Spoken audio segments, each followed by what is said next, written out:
Hello guys. Okay, para to sa mga Scorpio. Okay, sa inyong pag-ibig. Buhay pag-ibig ng mga Scorpio. Tingnan natin. Scorpio, February 15, 2026. Scorpio, tingnan natin ang inyong buhay pag-ibig, guys. All of a sudden is here.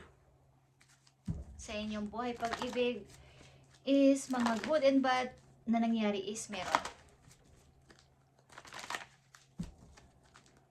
Ito ay unexpected, hindi inaasahan na mga nangyari sa buhay ninyo. Para sa kidlat. Okay. Unexpected. So, kailangan ninyo dito maghanda o paghandaan. Kung hindi pa to nangyayari sa inyo. Okay, Scorpio, para sa inyong pag-ibig, tingnan natin ang isang message dito para sa inyong pag-ibig, Scorpio. Okay. Tingnan natin ang pag-ibig ninyo, Scorpio. Let go of the control issue. Allow this situation to unfold naturally. Mukhang kayo ay nakokontrol o kontrolado ng inyong asawa. Babae man kayo o lalaki, Scorpio na nandito is kontrolado kayo ng inyong asawa o nakokontrol kayo. At maaaring ilan sa inyo ay hindi pa nakakaalis dito. Ang ilan sa inyo ay nakaalis na dito sa sitwasyon na to. Guys, allow this situation to unfold naturally. Kung nakikita rin ng inyong mga anak ang ganitong klase ng pamumuhay, okay, is hindi to maganda sa paningin ng bata. At akala niya ay ito ay normal lang sa pamilya.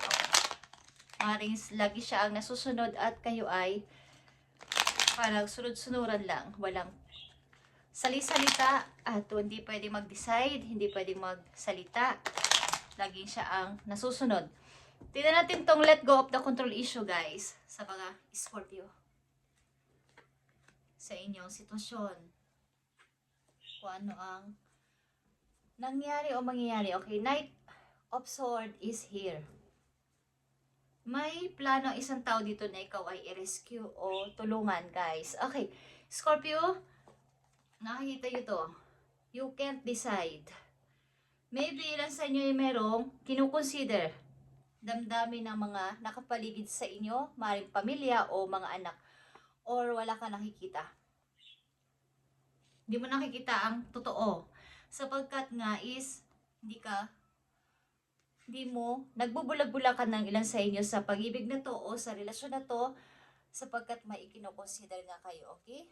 Ano man itong inyong dahilan is, meron. Let go of the control issue, Scorpio. At nandito ang the High Priestess. Binibigyan ka ng guide ng heaven, ni God, the universe, sa inyong mga guidance na magkaroon ng wisdom o knowledge o kaalaman sa bagay na to, kung paano mo to mapagdidesisyonan ng planong palihim or makapag-isip ng matino. Ito ay intuition nyo. Okay, guys? Listen your inner voice. At Knight of Cups is here. Meron sa inyo ditong plano ang isang person na plano ding mag-message, plano din kayong puntahan, plano din kayong tulungan o i-rescue, Scorpio. Sa sitwasyon nyo na to, okay, ano man to is, maaaring may isang tao dito na concern sa inyo, kalagayan at plano kayo. Ito man ay kaibigan, or may gusto sa inyo, or special friend, or ano man tawag nyo dito is meron na concern sa inyong sitwasyon sa ngayon, guys. At ano pa inyong message dito? Turmoil's coming ahead. Okay, ito ay storm. Nagpapatuloy o magpapatuloy ang mga parang problema or mga nangyayari hindi maganda sa inyo kapag ito ay nagtuloy-tuloy pa at hindi ka nakapag-desisyon, Scorpio, sa iyong kalagayan sa pag-ibig na to, okay? Sa inyong sitwasyon. Ang Scorpio na nandito ay nalalagay sa isang sitwasyon sa marriage man kayo o kinakasama mo lang to is meron kayong anak at ang hirap mag-decide. But andito nga ang intuition, the High Priestess. Kailangan mo mag-isip at makinig sa iyong nararamdaman sa iyong puso at isip kung ano ba talaga ang plano mo at ano ang dapat mong gawin dito. to. Mananatili ka na lang bang tahimik at bulag sa nangyayari sa iyong family or nakikita ng iyong mga anak o ng iyong anak. Okay, aliman dito. Let go of the control issue. Tignan natin to, Scorpio. Okay, take a leap of faith. Only when you're willing to step out of your comfort zone will you reap great rewards. Okay. Kung hindi ka aalis dyan at manatili ka nagpapasensya dahil sasabihin mo ay baka may magbago pa o may mabago pa, is wala kang mararating at wala nang magbabago pa. Okay, sa iyong kalagayan. Hanggang dyan na lang yung sitwasyon mo. Hindi na maaaring mabago pa. Ang ilan sa inyo umaasa na magbabago ang inyong kinakasama o inyong asawa is mahirap na. Okay. Maaaring kayo ay may takot din or umaasa na magiging maayos pa to, guys. At maaari ding may feeling ko dito may nagkakagusto sa inyo, guys, kung kayo ay babae at nagtatalo ito sa inyong isip. Scorpio, all of the sudden is mga unexpected na pangyayari is meron at storm. Papatuloy ito sa inyo, guys. Nagpapatuloy o magpapatuloy hanggat hindi kayo lumalaya dito sa control issue na to sa inyong asawa o kinakasama. Okay, tingnan natin tong Two of Swords, the High Priestess at Knight of Cups, guys. Okay, nandito ang King of Wands at ito ay Aries Leo energy. Ito ay nasa matured man, okay? Parang wala na siyang direction sa buhay. Dati siyang, kumbaga, provider or maasikaso, maalaga bilang isang ama o isang, halimbawa is, kung asawa niyo to is, wala na siyang direction sa buhay o nawawala ng pag-asa. Hindi na rin nakakapagbigay o masyado kumbaga, napapanik siya sa buhay niya. Hindi ko alam kung ito ay nasa edad na o may edad na sapagkat hindi na siya wala na siyang tiwala sa kanyang kakayanan or sa kanyang mga skills. Dati meron.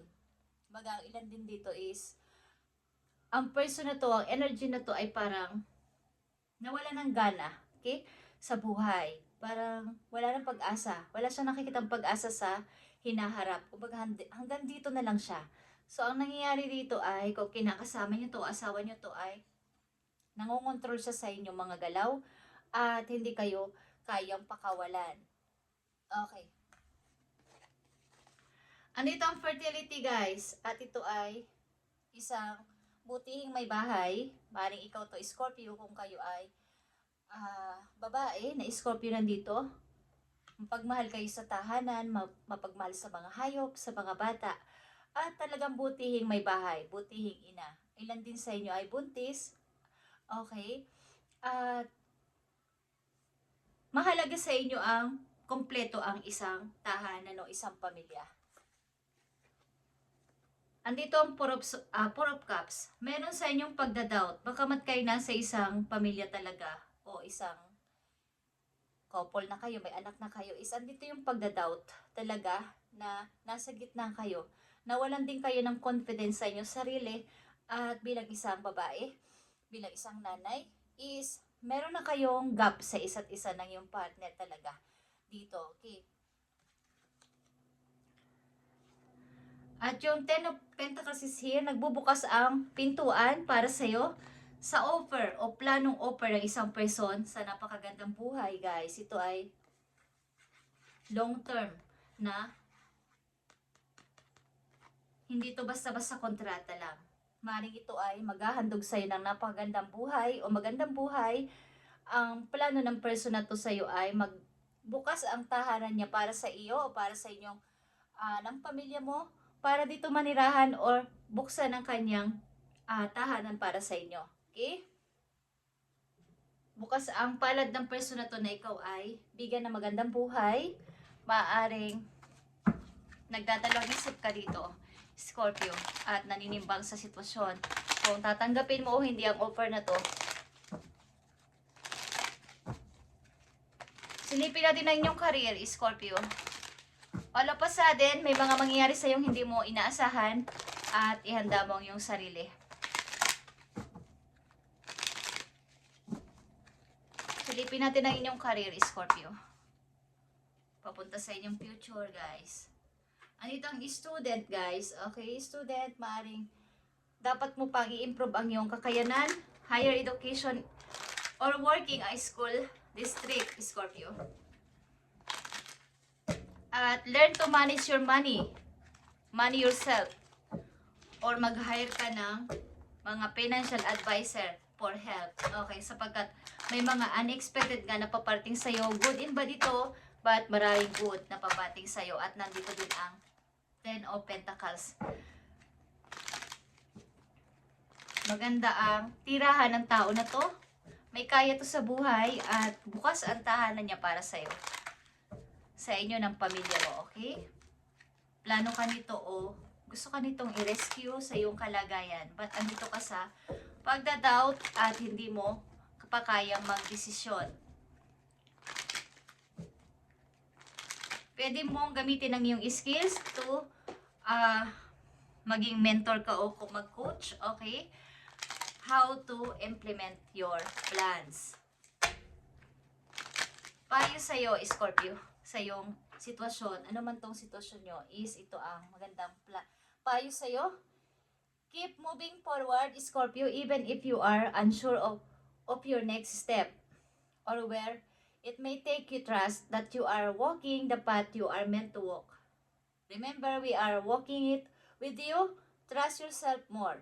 Mag-trust ka sa iyong sarili nang mas marami pa. Huwag kang mag-doubt sa iyong maaaring mangyari sa iyo sa hinaharap, hindi lang sa ngayon. At listen your intuition. Yan ang iyong message. At maaaring unsure ka pa sa next mong step, but yun ang, kumbaga mag-trust ka dun sapagkat yung lalakaran mo na yun na bagong path ng buhay ay magdadala sa iyo sa tagumpay.